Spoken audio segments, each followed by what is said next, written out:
Hello my dear students, now example 5.7। Question क्या है? Question बड़ा इंटरेस्टिंग है, जरा ध्यान से हम समझते हैं।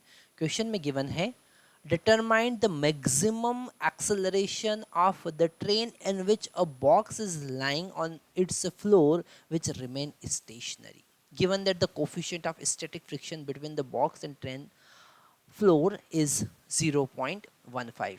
अब इस कॉन्सेप्ट को हमको ध्यान से समझना पड़ेगा।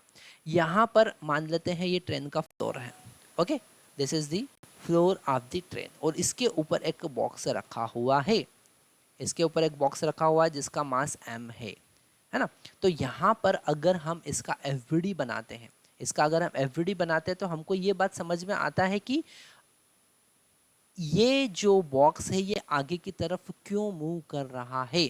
क्यों? क्योंकि जो ट्रेन का फ्लोर है इस पर आगे की तरफ एक फ्रिक्शन फोर्स लगा रहा है F, और पीछे की तरफ एक शूडो फोर्स कंसीडर कर लो, दैट इज M इंटू ए।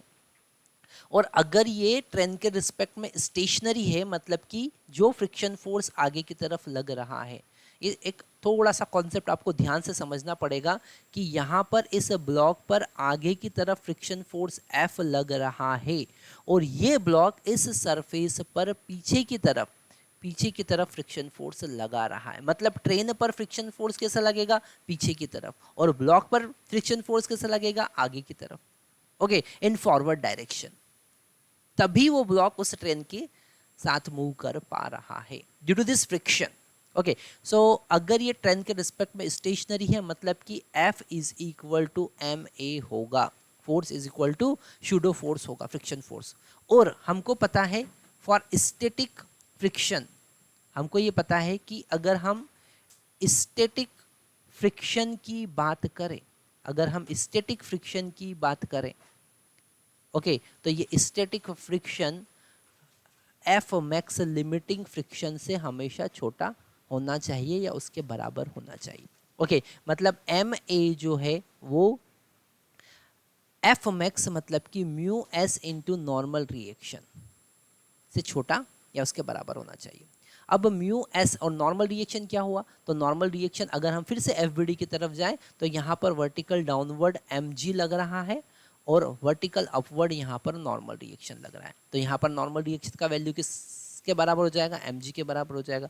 तो हम लिखेंगे M A should be less or equal to mu S into M G, और m से m कैंसिल कर देंगे, मतलब acceleration should be less or equal to mu S into G हो जाएगा। तो मैक्सिमम एक्सेलरेशन इस कंडीशन के लिए क्या होगा कि वो ब्लॉक उसके साथ साथ मूव करें। अगर इस एक्सेलरेशन हम वैल्यू फाइंड कर लेते हैं, इट इज 0.15 इंटू जी, जी का वैल्यू 10 कंसिडर कर लो, तो ये हो जाएगा 1.5 मीटर पर सेकेंड स्क्वायर। इससे ज़्यादा अगर एक्सेलरेशन हुआ ट्रेन का तो वो ब्लॉक फिर पीछे की तरफ मूव करने लग जाएगा। ठीक है, वो ब्लॉक पर फिर काइनेटिक फ्रिक्शन फोर्स काम करने लग जाएगा और दोनों के बीच में रिलेटिव मोशन स्टार्ट हो जाएगा, वो स्टेशनरी नहीं होंगे। तो यहाँ पर हमने इस क्वेश्चन में क्या कॉन्सेप्ट समझा? इस क्वेश्चन में हमने समझा कि अगर पहला तो शूडो फोर्स का एक कॉन्सेप्ट आया, दूसरा स्टैटिक फ्रिक्शन का कॉन्सेप्ट आया, तीसरा लिमिटिंग फ्रिक्शन का कॉन्सेप्ट आया। ओके, अगर ये क्वेश्चन हम ध्यान से समझे तो इसमें हमारे फ्रिक्शन के सारे कॉन्सेप्ट कवर होते हैं।